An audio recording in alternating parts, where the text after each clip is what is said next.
से पहले आपको संसद के शीतकालीन सत्र से जुड़ी हुई खबर बता दें तो कल से संसद का शीतकालीन सत्र शुरू हो रहा है। सत्र से पहले आज सर्वदलीय बैठक बुलाई गई है। सर्वदलीय बैठक संसदीय कार्य मंत्री किरण रिजिजू ने बैठक की बुलाई है। बैठक के दौरान दोनों सदनों के सदस्यों से मुलाकात करेंगे रिजिजू और दोनों सदनों के चलाने के लिए दलों से सहयोग मांगेंगे। तो सत्र में 10 महत्वपूर्ण विधेयक रखने जा रही है सरकार। एसआईआर के मुद्दे पर सरकार को घेरने की तैयारी में है दूसरी तरफ से विपक्ष, और विपक्ष एसआईआर के मुद्दे पर सदन में बहस चाहता है। एसआईआर के मुद्दे पर चर्चा की मांग विपक्ष कर रहा है और सरकार इसे खारिज कर चुकी है। तो एसआईआर यानी कि स्पेशल इंटेंसिव रिवीजन जो कि 12 राज्यों में चल रहा है, बिहार से ये शुरू हुआ, लेकिन बीएलओज जिस तरीके से काम कर रहे हैं, उन्हें जो समस्या हो रही है, इसे एक मुद्दा बना रहा है विपक्ष और सरकार से वो मांग कर रहा है कि भाई हमसे बात करिए और जो समस्या हो रही है उसका निपटारा आप करिए। लेकिन इसी के साथ में देखिए पश्चिम बंगाल की जो ममता सरकार है वो लगातार शुरुआत से ही एसआईआर का विरोध कर रही है। तो इस तरीके से विपक्ष जो है इस मुद्दे को भुनाने का कोशिश कर रहा है। साधना, तो बिल्कुल एसआईआर के मुद्दे पर चर्चा की मांग लेकिन सरकार पहले ही खारिज कर चुकी है। दूसरी तरफ से चुनाव आयोग ने कह दिया कि बीएलओ को डबल सैलरी मिलेगी और यही वजह है कि अब विपक्ष जो है चाहता है कि इस मुद्दे को सदन में उठाए। और स्पर्श शर्मा संवाददाता हमारे साथ जुड़ गए हैं दिल्ली से फोन लाइन पर। स्पर्श, कल से संसद का शीतकालीन सत्र शुरू हो रहा है। आज सर्वदलीय बैठक है। बैठक कितने बजे होगी? क्या कुछ तैयारियां बैठक को लेकर की गई हैं? क्या एजेंडा रहने वाला है?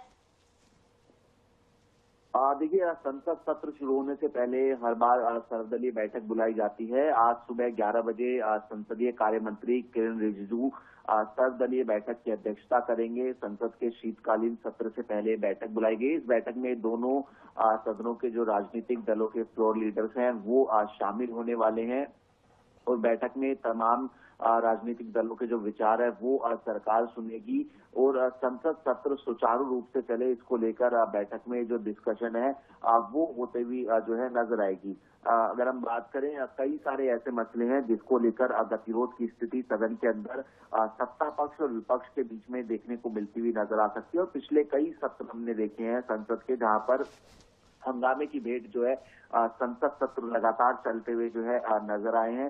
तो ऐसे में इस बार संसद सत्र जो है सुचारू रूप से चले, इसको लेकर जो है इस तरह की जो सर्वदलीय बैठक होती है उसमें चर्चा होती है, जहां पर सरकार अपनी बात जो है विपक्षी दलों के सामने रखती है और विपक्षी दल अपने मसले जो है सरकार के सामने रखते हैं, जिस पर वो चर्चा चाहते हैं। सदन के अंदर कई सारे ऐसे मसले हैं जिसमें एसआईआर की बात की जाए या फिर वोट चोरी की बात की जाए या फिर हाल फिलहाल में हमने देखा कि बीएलओ की आत्महत्या जैसे जो संवेदनशील मसले हैं वो भी चलते हुए नजर आ रहे हैं। दिल्ली में ब्लास्ट हुआ है, बढ़ता प्रदूषण है, ऐसे तमाम मसले हैं जिनको लेकर गतिरोध की स्थिति जो है सत्ता पक्ष और विपक्ष के बीच में देखने को मिलती हुई नजर आ सकती है। और ये गतिरोध की स्थिति ना बने, इसी को लेकर जो है फिलहाल जो सर्वदलीय बैठक जो कि सुबह 11 बजे होगी उसमें चर्चा देखने को मिलती हुई नजर आएगी और विपक्ष जो है अपनी बात रखेगा और सत्ता पक्ष ये चाहेगी कि जो विधेयक इस बार जो शीतकालीन सत्र में वो लाती हुई नजर आए वो सुचारू रूप से शांति से जो है पारित हो जाए। इसको लेकर किस तरीके से विपक्ष को जो है मनाया जा सकता है, इसलिए जो है इस तरह की जो सर्वदलीय बैठक है वो महत्वपूर्ण हो जाती है। बिल्कुल स्पष्ट देखिए, इंटेंसिव रिवीजन को लेकर बात करना चाहती है विपक्ष और सरकार का देखना होगा सरकार क्या जवाब देती है। चलिए स्पर्श, बहुत जानकारी के लिए धन्यवाद आपका।